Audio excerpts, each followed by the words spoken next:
Arabia's ambassador to the U.S. talks about terrorism, democracy, and Iran's nuclear program.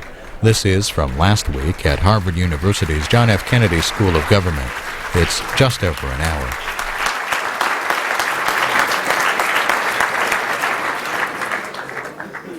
Good evening. I'm Graham Allison, the director of the Belfer Center here at the Kennedy School, and it's my great honor to welcome you here tonight.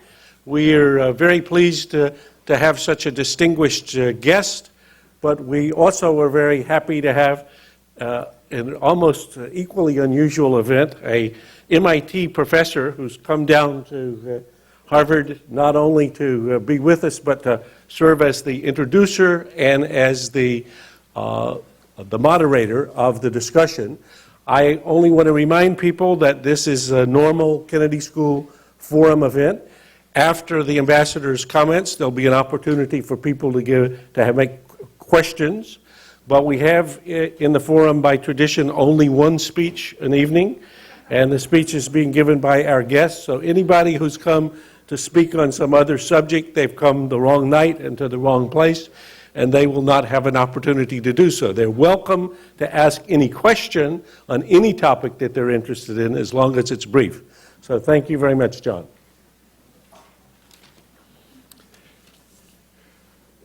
Thank you very much, Graham. It's my privilege to introduce to you His Royal Highness Turki al Faisal.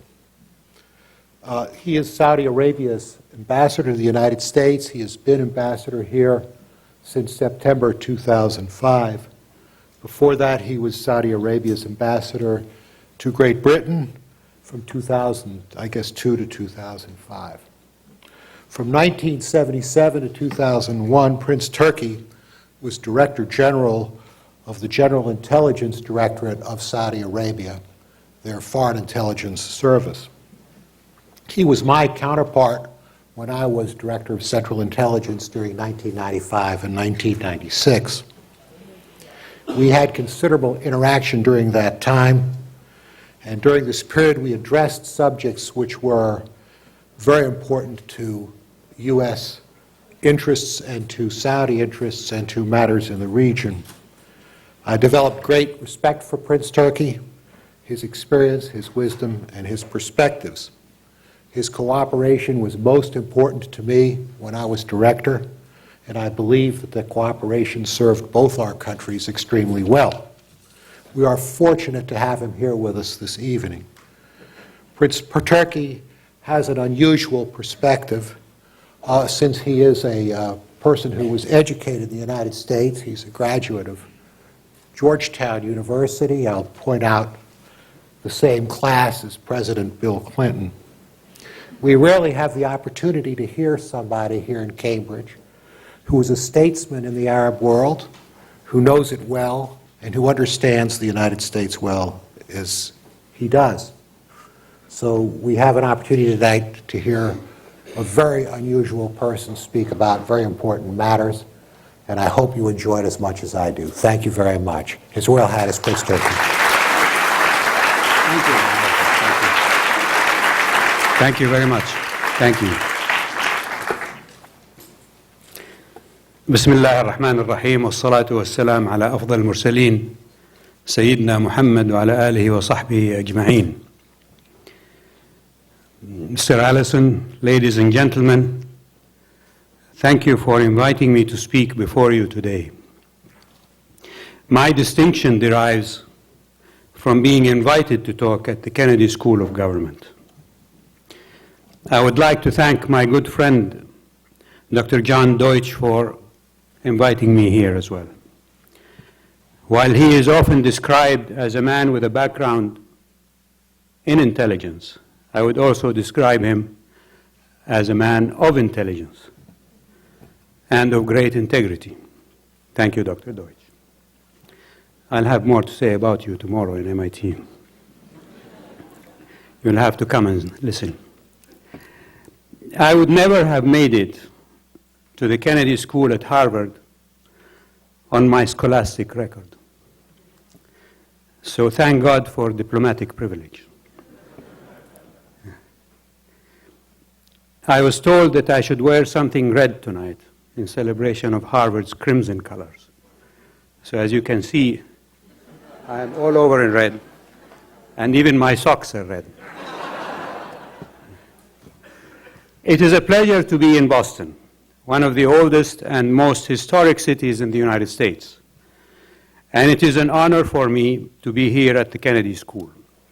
In September 1962, a revolution backed by President Jamal Abdel Nasser of Egypt erupted in the Yemen. A military socialist regime replaced the traditionalist monarchy, and President Kennedy contemplated recognizing the new regime because American officials believed that the Yemeni monarch had been killed in the revolution. The late King Faisal was in New York at the time, attending the United Nations session, and President Kennedy invited him to Washington to tell him of his decision to recognize the new regime. Over lunch at the White House, the king convinced the president to defer any precipitous action until the dust settles. The president, however, insisted, and the king said, "We shall see what we shall see." The very next day, the supposedly dead monarch appeared at the Saudi border, alive and well.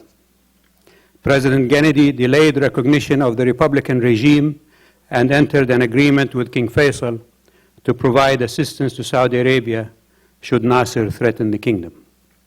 That meeting in Washington successfully built on the groundwork laid by King Abdulaziz and President Roosevelt in 1945 between the United States and Saudi Arabia in the Cold War period and beyond.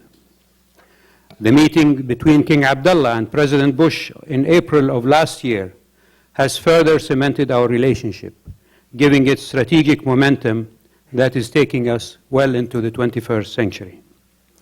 Our countries have had a long and mutually successful partnership for more than 60 years. This relationship has weathered many storms and continues to grow and deepen as we work together to meet the many challenges facing the world today. I would like to address one of the most important of these challenges, the threat of terrorism. As we are all aware, terrorism threatens all governments, nations, peoples, and families. We are all targets. In the case of Al-Qaeda, the terrorists seek to destroy the long-standing relationship between the United States and Saudi Arabia. Through acts of violence and horrific crimes, Osama bin Laden aims to destabilize our country, overthrow the established order, and take over Saudi Arabia, the home of the two holy mosques. Al-Qaeda claims to be faithful to Islam and faithful to God, but they are not. They are an evil cult. Their twisted vision is alien to the healthy body of the faith that holds the world's Muslim community together. Al-Qaeda further opposes us because we are trying to move our country forward, to modernize and become part of the world economy. Saudi Arabia recently became an official member of the World Trade Organization.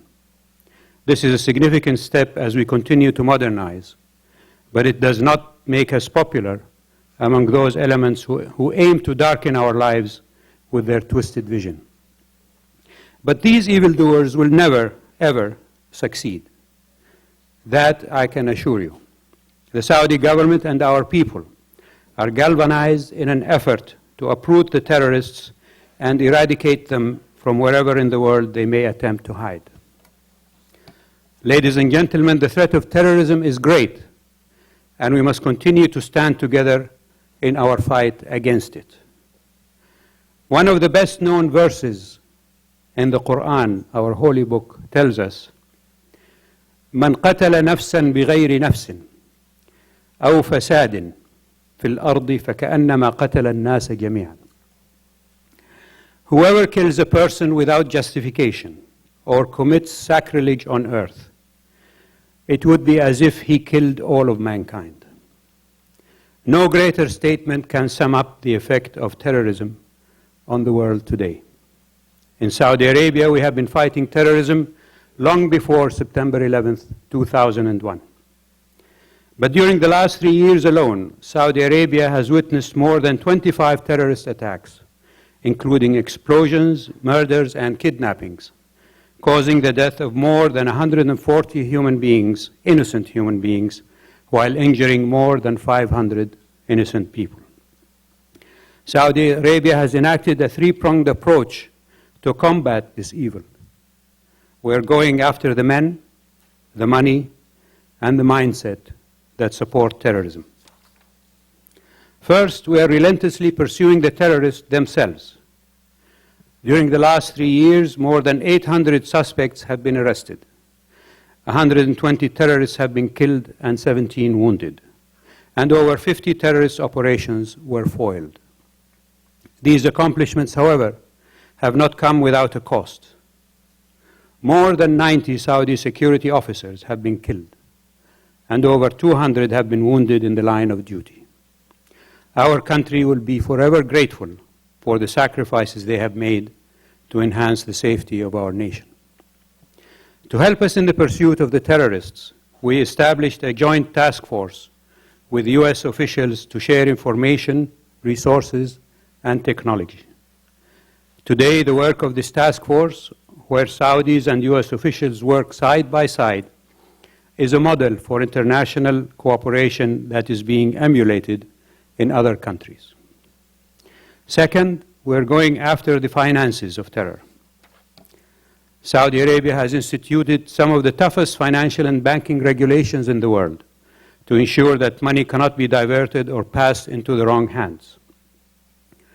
We have also established a financial intelligence unit, which is cooperating with the US and other governments to go after global financial support for terrorists and their money laundering operations. The Saudi government is also working with agents from the United States Internal Revenue Service and the FBI. We sit side by side with their Saudi counterparts to analyze important streams of data at the Joint Terrorist Financial Task Force in Riyadh. This second task force has also been a great success. And third, we are going after the mindset that foments and justifies acts of terrorism. As the birthplace of Islam and the site of the two holy mosques, Saudi Arabia has a moral responsibility to defend our religion against those who would subvert and usurp it.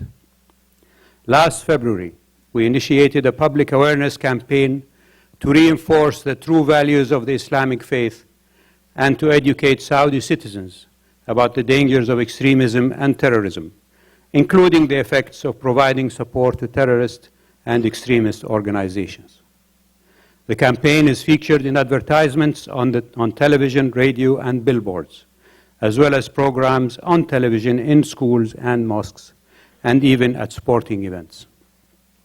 One of the centerpieces of the campaign is a series of public service announcements that has aired up to 25 times a day on a number of Arab satellite networks, including Al Arabiya, NBC, and Future Television, as well as on Saudi TV channels.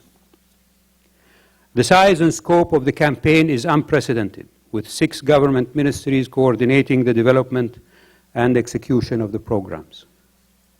In school, our children attend lectures sponsored by the Ministry of Education promoting moderation and peace.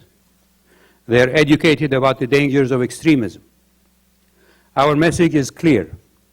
Intolerance, violence, and extremism are not part of our Islamic faith or Saudi culture and traditions.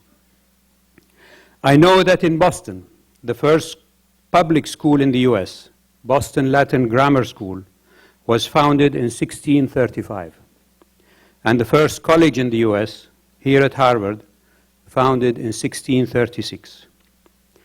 That was more than 300 years ago. By contrast, just 60 years ago, Saudi Arabia had less than 10 schools. 40 years ago, we only had 1 university. Now, however, the kingdom has 11 universities, some 25,000 schools, and a large number of college and technical institutions that our system provides every Saudi with free education, books, and health services. We have come very far in a short time. But despite the speed of our progress, we know that we must continue to improve and modernize our education system. To achieve that goal, we undertook a strategic plan that is making changes through the removal of intolerant material from textbooks, the introduction of new texts and teaching methods, and the retraining of educators. This program is consistent with the need to prepare our citizens for life and work in a modern global economy, as well as the necessity to prevent our children from being influenced by extremism and intolerance. Saudi Arabia, ladies and gentlemen, will not allow Islam to be perverted or twisted to condone criminal acts that are unjustifiable. King Abdullah has affirmed we must put our Islamic house in order. That is why last December, leaders and heads of state from 57 Arab and Islamic nations came together in Mecca, in Saudi Arabia, to answer a call by King Abdullah at the third extraordinary summit of the Organization of the Islamic Conference to address the future of the Islamic community. An open and honest dialogue ensued, and real steps to reform were agreed upon, covering the areas of intellectual thought, politics, and the economy and society. The Islamic community is ensuring the integrity of its faith through strategic planning intended to safeguard the interests of the Muslim world against extremist threats. The conference concluded with the approval of a 10-year strategic plan of reforms, which are marked by moderation, modernization, and tolerance. A year ago, the Kingdom also hosted an international counter-terrorism conference in Riyadh, which brought together some 60 nations, including the US. They worked together to draft common and practical recommendations to fight terrorism and its causes. The conference also expressed approval for King Abdullah's initiative to create an international terrorism center to act as a hub for counter-terrorism data. The sharing and exchanging of information is necessary to deter and prevent terrorist acts and to stay ahead of our mutual enemy at all times. The international community must come together to a far greater extent. Where a global community and our neighbors' peace, stability, and prosperity is as important as our own. Thus, in the Middle East, we must work together to create stability and foster peace where instability and violence serve to exacerbate the terrorist threat. We must find a solution to the Israeli-Palestinian dispute.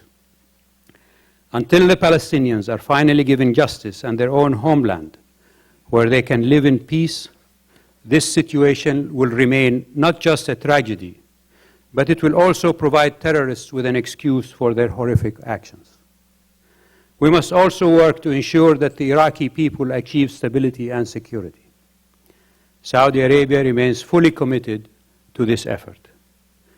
The Kingdom has convened meetings among Iraqi factions to help them reach an agreement on a common future in which Iraq's unity and territorial integrity are preserved, and in which all Iraqis are treated justly. The steps Saudi Arabia has taken also include efforts to seal our border with Iraq. It is a vast expanse of desert to cross, and we have spent billions of dollars to ensure our borders are secure with new fencing, barbed wire, and motion detectors. Also, thermal imaging systems that can see miles into the desert. Ladies and gentlemen, the war on terrorism has a great impact on the average Saudi citizen. First, there are the many changes to our daily lives and routines, such as the roadblocks and checkpoints set up in many of our cities. Barbed wire and blockades now spoil public areas, and machine gun nests are placed near government buildings, residential compounds, hotels, and high-traffic areas. The Kingdom is in a constant state of alert. But in addition to these daily sacrifices, Saudis must face something deeper. Our national character has been marred in the eyes of the world. As a result of the actions of a few deranged criminals, Saudi Arabia, its people and culture have been called into question.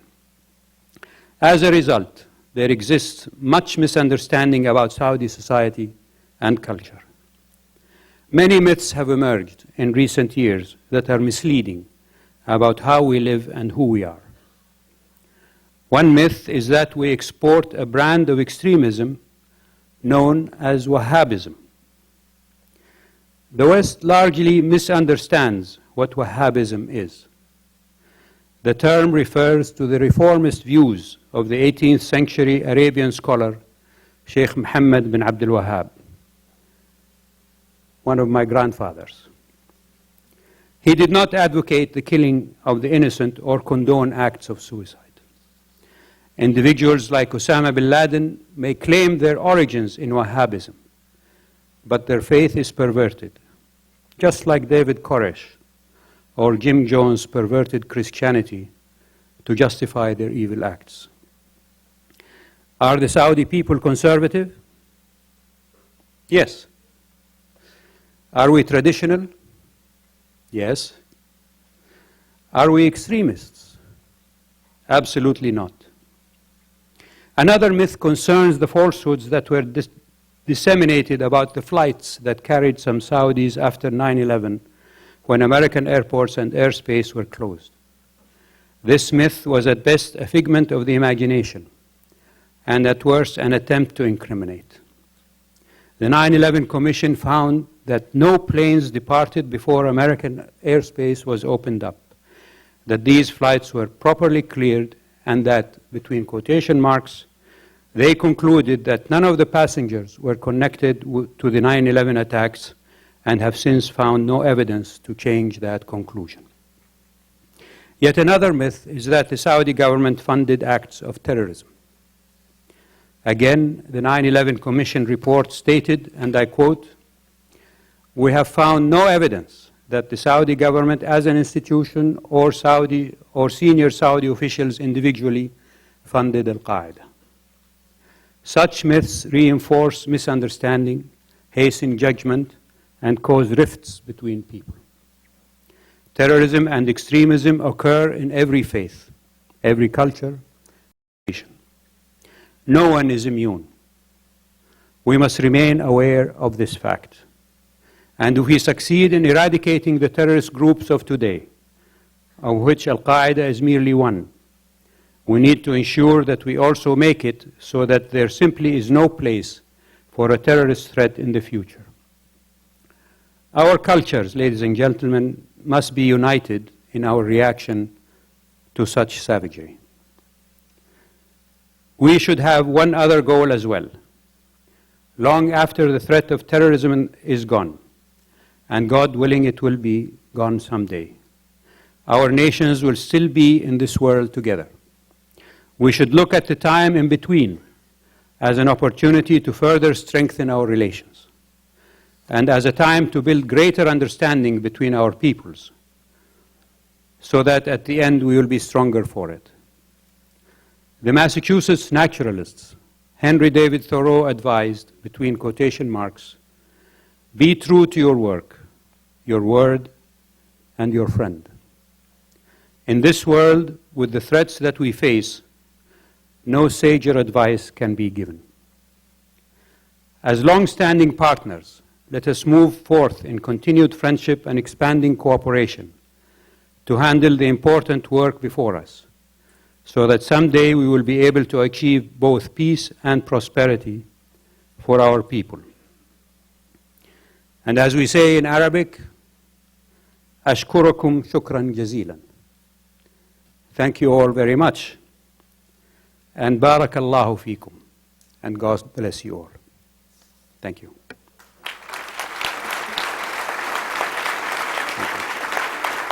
Thank you, sir. Thank you, sir. You'll take some questions? Yes.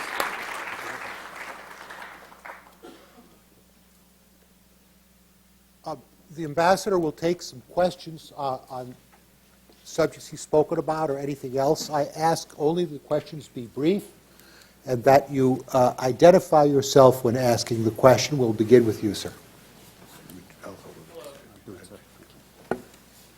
Hi. My name Hi. is Raul Prabhakar, and I'm a student at the college. And you spoke about this in your speech, that many Americans have a negative impression of Saudi Arabia, from 15 of the 19 hijackers on 9/11 being Saudis, to what we hear of Saudi telethons funding families of suicide bombers, to what we hear of Wahhabi schools. And you spoke about uniting our cultures, but we live in a free society, and your people do not. Is this a distortion by the American media, these myths perpetuated in your words, or is it a reflection of a society that doesn't share our values? Thank you. Before I answer you, I'll relate a story about media. When I was ambassador in London, before coming here, the British press really took us to task in Saudi Arabia, continuously. And the first couple of months or so, they were extremely vehement against Saudi Arabia. So my government sent me a cablegram and said, "What are you doing about this? Get off your backside and do something." So I waited for another couple of months to see what the reaction is in the British press, and they continued to attack the kingdom. And then I sent a cable back to my government saying, it's true that the British press is very negative about Saudi Arabia, but you should see how they treat their own government and their own royal family. And I can say the same thing about the American press. Saudi Arabia is not a prison state, if that is the impression that you have. We are a developing country. We came from a long history of division and tribal warfare that disunited us for many years. In 1932, we came together under the leadership of the late King Abdulaziz to establish a state and central government that would hopefully provide services and things like, as I mentioned, free education, free health services, and free books to the people of Saudi Arabia. The development in Saudi Arabia over the last 60 years or 70 years, as compared to the development of your country, would be like compressing your 270 years of development in just the 70 years that we have developed. Our people are free to travel wherever they want. Our press is increasingly more critical and more dissective of our society and deal with all of the issues that deal with the formation and the development of our society. We have espoused a reform program initiated by the late King Fahd in the year 2003 that is made up of 6 points of reform. The first one is the definition of our Islamic practice, of our religion, our ethos. As the Prophet Muhammad, peace be upon him, defined Muslims when he was asked, "Who are you Muslims?" He said, "We are people of the middle." And that injunction has been put at the forefront of our religious message in this reform program, whether it is in the mosques, in the schools, universities, or any other public spaces, and the media including. The second reform issue that the King proposed was the widening of the political participation in Saudi Arabia. And the first step in that long road we took just last February and March, which was elections for municipal councils. And in the next term of elections, there will be elections for regional councils. And after that, elections for the consultative assembly, which would be something like your parliament or your Congress. And the third point that he stressed in his reform program was that women in Saudi Arabia should have an equal role to play in the development of Saudi Arabia as men. And already all of the job opportunities and educational opportunities, and on that basis I can tell you, as it is here true in the United States, more women graduate today from our universities than men do. And they far outclass their men colleagues in their scholastic aptitudes. And Most recently, women have been elected to the Chambers of Commerce and the Engineers Association and the Journalists Association. And in the next round of municipal elections and other elections, universal suffrage will be the practice, not the exception. And on that aspect, I would remind you that it took your country nearly 200 years to achieve universal suffrage. So it's taking us a much shorter time to do that. Also, the fourth point that the King stressed in his reform program was a reform of our educational system. Textbooks have been revised, skills and job acquisition knowledge has been amplified and strengthened in our colleges and universities so that our graduating scholars and students will find jobs easily and can be employed, not just in the kingdom, but wherever they want to be. They can compete in the world market. The fifth point that the King stressed was the need to invigorate our economic well-being in the kingdom. And in the last 2.5 years, the kingdom is going through a boom, not just because oil prices have gone up, but more importantly, because Saudis see opportunities of investment in the kingdom that give them better returns than they would if they invest their money outside. And the sixth point that the King stressed was the streamlining of the government and to make it more efficient and more capable of undertaking these reforms. So ministries have been combined together, other ministries have been eliminated, and generally the productivity of individual workers in government has improved over the last 2.5 years. This is just a brief outline of the program of the reform that the King initiated in 2003 and in which we are following through. Thank you. Please. Mr. Ambassador, I'm Shane Christensen, a student here at the Kennedy School, and wanted to ask you if Saudi Arabia has a concern about a possible resurgence of Shia extremism in the region, given developments in Iran and also the creation of a Shia-led government on your border. We're concerned about any extremism, Shia, Sunnah, or any other. The majority of the people of Iraq are Shia. If they choose a Shia government, that is up to them. We have worked very hard with our Iraqi brethren to try to encourage them to think of themselves more as Iraqis rather than as Shia or Sunnah or Kurd or Turkmen or whatever are the subdivisions of the Iraqi society are.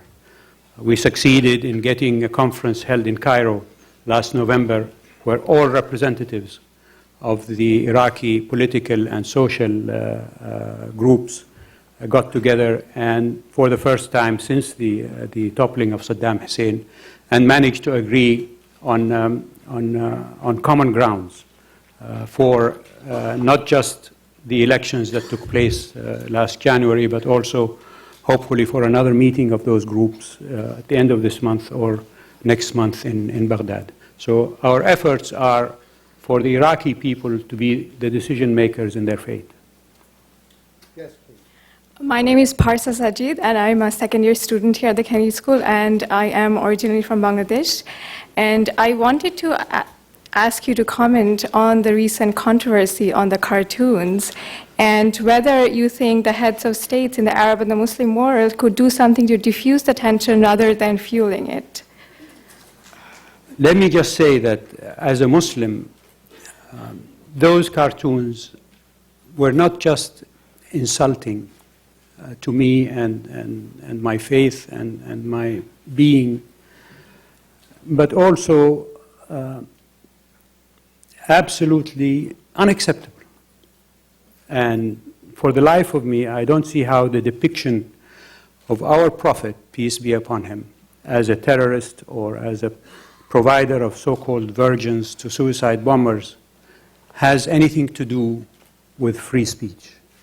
You're the experts on free speech. We're not.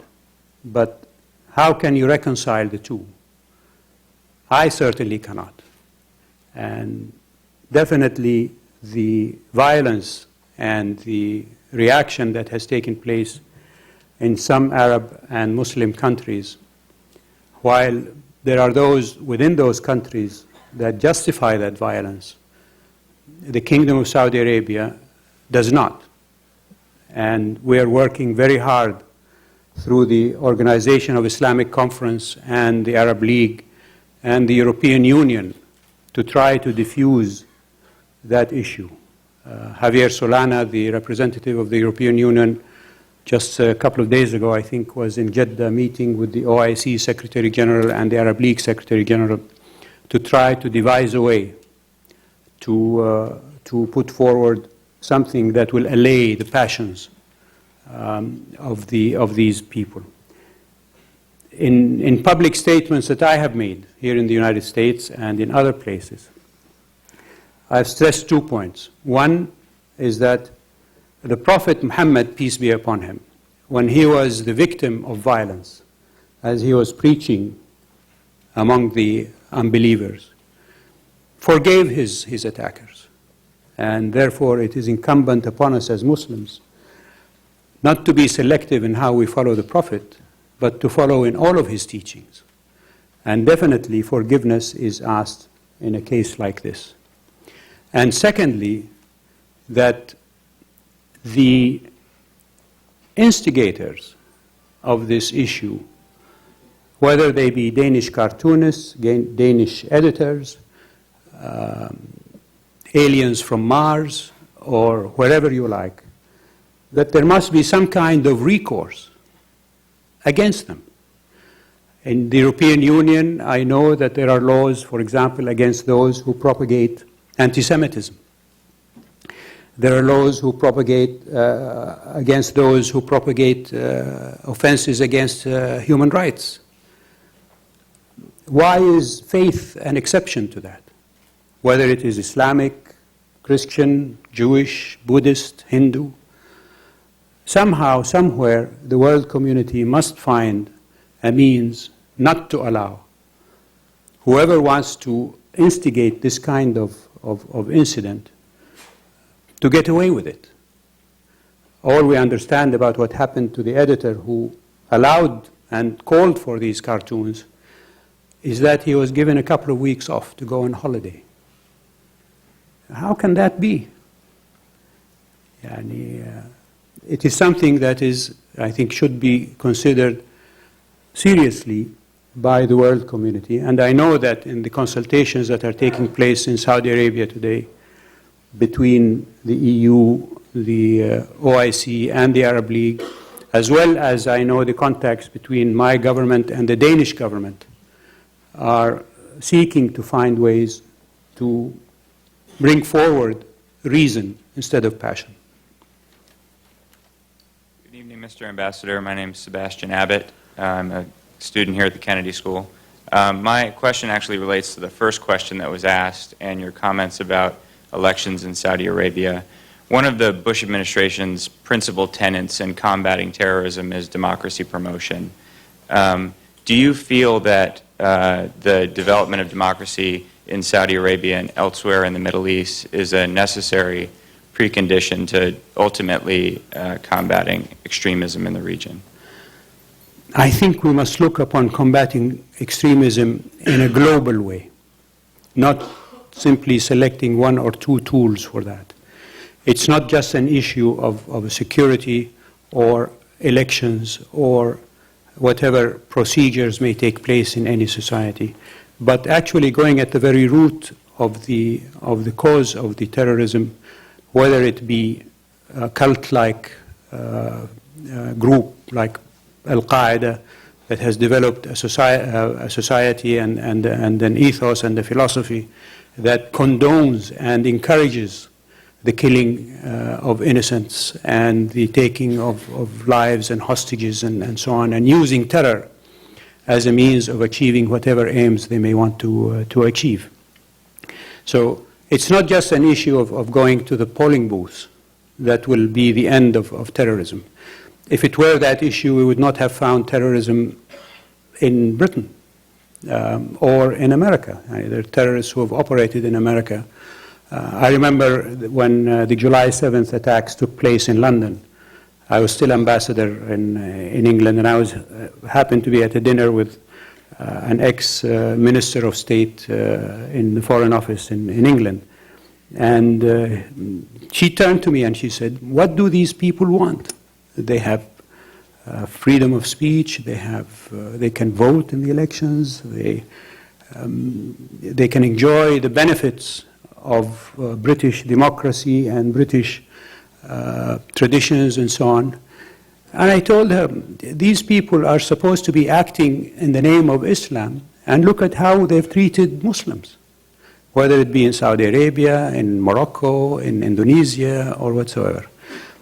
These people have allowed themselves to adopt a philosophy that gives them license to kill innocent children and destroy property and at their whim, without anybody or any recourse. It's as if they have a direct email line to heaven, where they get permission from there to do these things. That's what they claim. So it has to be a global issue: economic well-being, education, wider political participation, resolving political disputes like Palestine and Iraq and Kashmir and Chechnya and you name it, that are used as excuses by these people to recruit people and to inflame the passions and the rage and anger of young people and send them to kill themselves. That's what it has to be. Please. Good evening. I'm a second-year student here at the Kennedy School, and thank you for your remarks. When and how should the United States leave Iraq? That's not for me to answer. The only person who can, or the only people who can do that are the Iraqi people. And I think through the political process that has taken place, as I told you, the meeting in Cairo last November, the communique that followed that meeting called for the withdrawal of foreign troops from Iraq, but it didn't set a timetable. Nor do I expect that Iraqi leaders will set a timetable now. But it is when they feel that they can afford to do that that they will then ask you to leave. Yes, please. Hi, I'm wondering whether, I'm Tina, student at the college. I'm wondering whether you feel that Saudi Arabia's oil wealth has helped to promote long-term economic development, or has it essentially been a resource curse, highly segmenting the economy and being maybe too easy a source of government revenue? What can I say?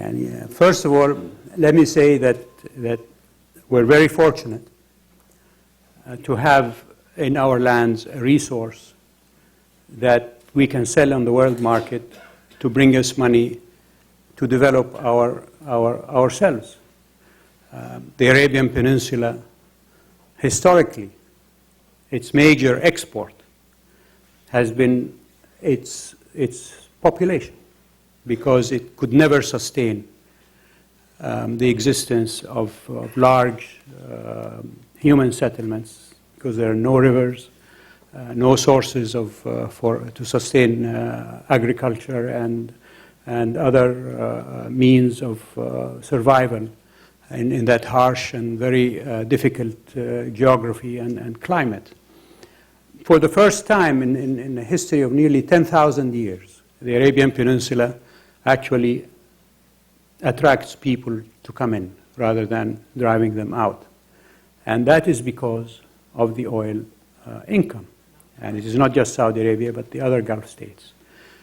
Now, it is how you use that oil income. In the kingdom, we've managed to spend the large majority of it on development issues. The last 2 years, with the added income that we've had because of the rise in oil prices, a portion of it went to pay our national debt. The large majority of it went to increase our spending on projects to improve the standard of living, whether it be education, as I was mentioning, or health services, or transportation, or industry, or whatever. Today in Saudi Arabia, we have the fastest growing economy in the Middle East. We have the largest economy in the Middle East. The stock market in Saudi Arabia today, I think, is either 10th or 11th in terms of its value in the world. And so some people may consider that a curse. I look upon it as a blessing. I am a product of Saudi Arabian oil income. Saudi students around you here, I'm sure there are some, are a product of that oil income. If we didn't have that income, there would not be that availability of resources to come to Harvard or to go to other places. Thank you. Hi, my name is Charles Osigano. I'm from the business school. Just wanted to hear your thoughts on some of the root causes of terrorism in Saudi Arabia. One might be, for example, unemployment, high rates of unemployment among men in their 20s. What are the specific measures that the government is taking to tackle that problem? Unemployment, through all of our studies of terrorists, particularly in Saudi Arabia, has never been a source for their turn to terrorism. Most of the so-called terrorists that have been either captured or that have been dealt with, if you look back in their history, they were either employed at one time or another, or still going to school at one time or another, or generally having sources of income that allow them to live a comfortable life. The main source of terrorism in our country is the perverted interpretation of Islam, that using the if you like, open wounds of Palestine and Iraq and Kashmir and Chechnya and you name it, wherever there is a problem, the extension from that is that you have to come to us, join us in the fight against the infidels, and if you die, you will go to heaven. That is the basic recruiting methodology. And once that step is taken to join, then the first thing that they do is they cut the person off completely from his family, as all cults do. And once he's cut off from his family, then the next process is to cut him off from his society. And it follows from there in progression. So unemployment really has never been a cause for people to turn to terrorism. It's not that there are no terrorists who are unemployed. Yes, there are terrorists who didn't have jobs, but you can never generalize about that. Hi, my name is Ryan Taney. I'm from the college, and I was wondering, in the beginning of your speech, you talked about how it was necessary to resolve the Israeli-Palestinian conflict in order to give stability or create stability in the Middle East. And I was wondering, how will the recent election of Hamas to the Palestinian leadership, which has been deemed a terrorist organization by the United States of America and Israel, change the Saudi Arabian relationship with the Palestinian leadership, including financial aid, and will it recognize the legitimacy of this country? There are several questions there. I'll try to take them one by one. Let's say the issue of Saudi carrying forward support for the Palestinians and so on. King Abdullah was visiting Pakistan when the results of the Hamas election victory came, and both he and President Musharraf issued a joint statement after the visit in which both of them called for the following things. One is that people must accept the results of the elections. There is no two ways about it. The Palestinian people chose Hamas to be their political leaders. Two, that whatever government is formed as a result of that election, Hamas, non-Hamas, semi-Hamas, demi-Hamas, half Hamas, quarter Hamas, you name it, will have to abide by the obligations that the Palestinian Authority took upon itself. First among them being the Oslo agreements, because that is what gives the PA its raison d'etre and its legitimacy and its recognition in the world community as a representative of the Palestinian people. And those agreements were between the PLO at the time, led by Yasser Arafat, and Israel, led by Ishaq Rabin.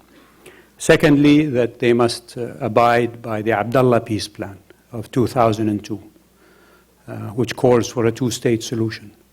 Israeli total withdrawal from Arab-occupied territory in return for full Arab recognition, including Palestinian recognition of Palestine, not only as a state, but also exchange of ambassadors and normalization of relations. And third, the PA's commitment to the roadmap, which also envisions a two-state solution, but puts a procedural framework for how to achieve that aim.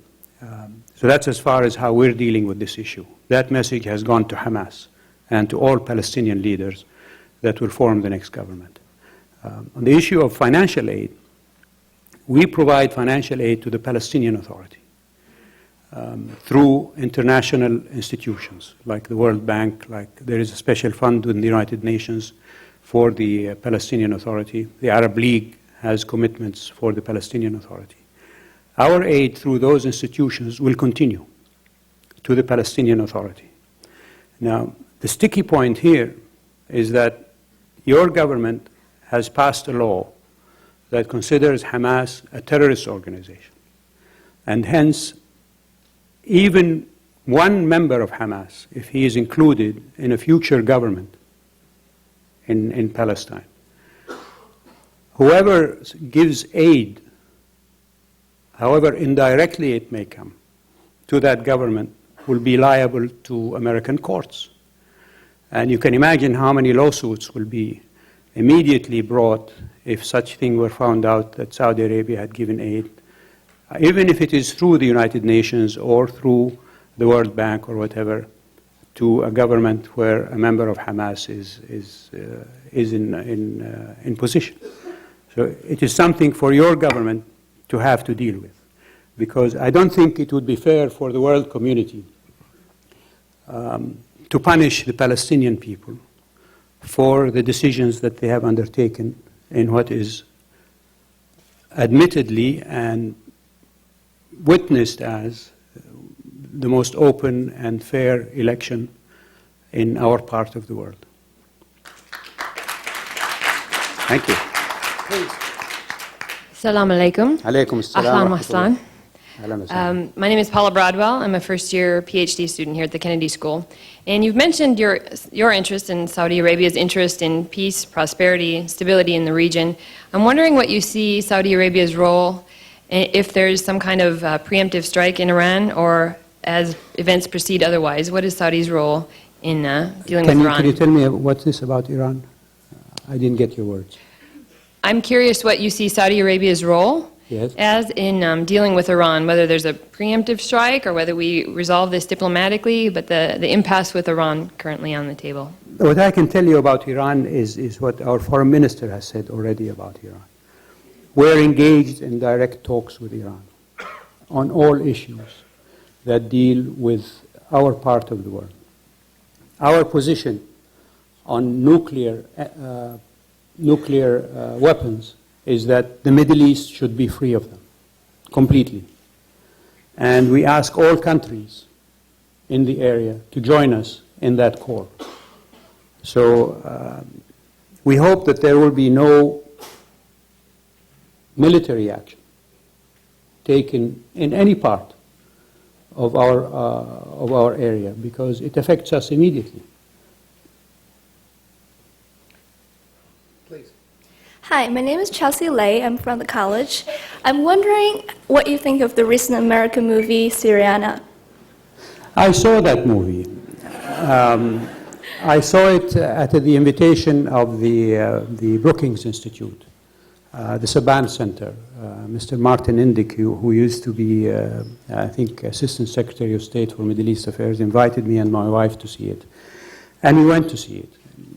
I found it the following. First, it was disjointed. there were just too many storylines. And frankly, it was difficult to follow one from the other. The other thing that I found about it is that it was completely a propaganda piece, not just against the oil companies. Some here may support that kind of propaganda, but against our part of the world. It was as if within that framework of oil-producing countries in the Arabian Peninsula, there was only one person who was responsible for his people or thought about their welfare and cared for their safety and security. And in the end, he gets killed by whom? By the United States government. So it just didn't make sense to me. And it showed a great deal of ignorance about our part of the world. There is a great deal of social, economic, and political fervor in the Arabian Peninsula today. And everybody is, from the top down and from the bottom up, is engaged in moving forward with our societies, whether it is in political reform, economic reform, social reform, or whatever. And that didn't come about at all in Syriana. And how I imagine South Asian worker who was depicted as turning to being a terrorist because he lives in this terrible hut or whatever, there was no convincing reasoning behind his turning to terrorism. That's what I think of Syriana. Thank you. Yes. Assalamu alaikum. Alaikum assalam rahmatullah. My name is Amina. I'm a student at the Harvard School of Public Health. And I was actually born in Saudi Arabia. I'm Indian, but I wasn't given Saudi citizenship. And I led a very idyllic, secure life in Saudi Arabia, yet I could not help but notice that there was minimal interaction between the foreigners and the Saudis. So I was wondering if you could comment on Saudi government's initiatives to improve integration between foreigners and Saudis, and possibly, and also what initiatives they're taking to make the foreigners feel like they're more like citizens in Saudi Arabia.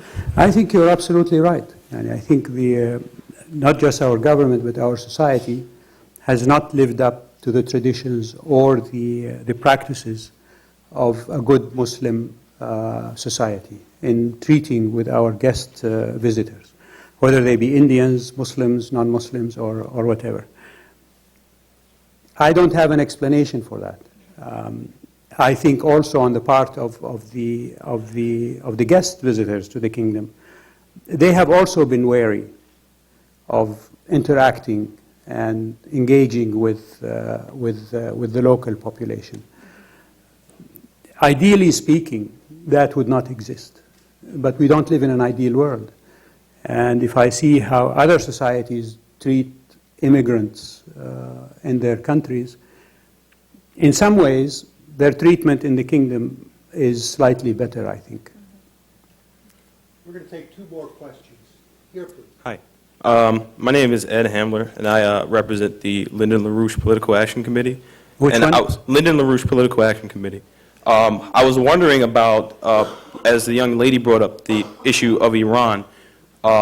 Given that the financial system is somewhat unstable and the dollar is somewhat unstable, I was wondering that where would Saudi Arabia stand in terms of talks with the United States on this? I know you addressed the talks with Iran that you're having, but I was wondering about the talks with the United States, because I don't think we have an interest if that's going to collapse the dollar more, if the price of oil goes up, and so forth with that kind of thing.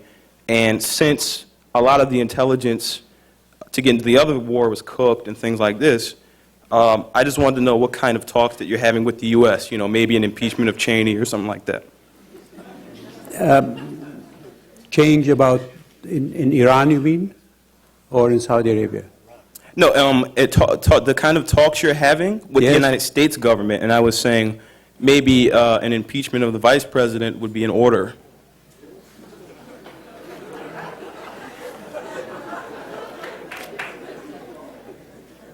I'll pass on that.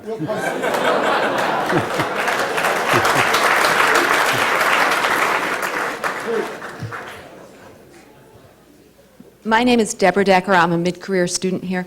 And I know Professor Allison won't let me ask two questions, so I'm going to make a statement and then ask you to reply. I had the pleasure of... You have my permission to ask 3 questions. Oh, I had the pleasure of visiting your country several years ago and interviewing King Abdullah, then Crown Prince.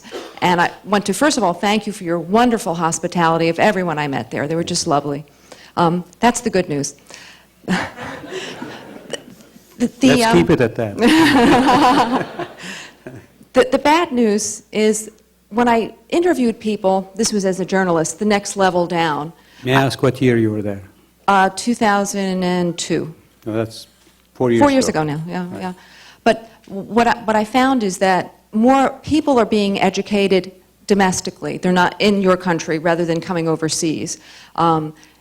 The younger people don't have, as this other young lady had mentioned, as much exposure to Americans. And I found a great deal of hostility to, not necessarily to Americans, but to American values and understanding of free speech and, of course, foreign policy, which we also have here. But so I was very concerned about, as you move towards more democratic elections, the nature of the people that will be coming in, especially in light of the fact that looking 10 years from now at possible regional balances of power in Iran and Israel and nuclear weapons, where do you see long-term your country going and the development of it? May I just begin by saying that whatever political, economic, social, or other reforms and developments occur in Saudi Arabia, they will have to come from within Saudi Arabia, taking into consideration the history, the traditions, and the customs of the country, and the aspirations of the people. And I think our biggest success story in Saudi Arabia is that we moved from a country of nearly 90% illiteracy back in 1950 to now 82% literate, not just among the male population, but even among the female population. And that educational process over the last 50 years or 55 years has allowed our people, from the youngest to the oldest, from the poorest to the richest, to develop the kind of social, political, and economic aspirations and ambitions that other societies have enjoyed who were preceded us in enjoying the benefits of education. So that is how it's going to go in the kingdom. It is what the people want that will, in the final analysis, decide where we head. Just as a note to you and to others, after September 11th, the number of Saudi students in the United States decreased by half. We had nearly 6,000 before that. 2002, we had only 3,000. Not just because of the effects of the September 11th on Americans and Saudis and so on, but also because of the visa regulations that your government instituted since then, which affected not just Saudis, they affected the whole world. When King Abdullah met with President Bush last April, they agreed to ease the visa restrictions and to quicken the pace of procedures allowing for Saudi and Saudi students and Saudi people to come to this country. And I can tell you, in the last 8 months since that meeting, your embassy in Riyadh has processed already more than 5,000 Saudi students to come to study in this country. When that program was initiated in the kingdom and it was announced that there were 10,000 scholarships that were going to be given to Saudi students to study abroad, 40,000 came forward to take those scholarships. So we have another 5-6 years to fill the requests of Saudis to come here. Thank you. Thank you very much for your comments, and please join me in thanking Prince Turki for a really splendid meeting. Thank you. Thank you, sir. That's a great thing. Thank you. You must be exhausted. I hope you're I'm looking forward to the dinner. It's going to be another session like this. Please. Thank you, sir.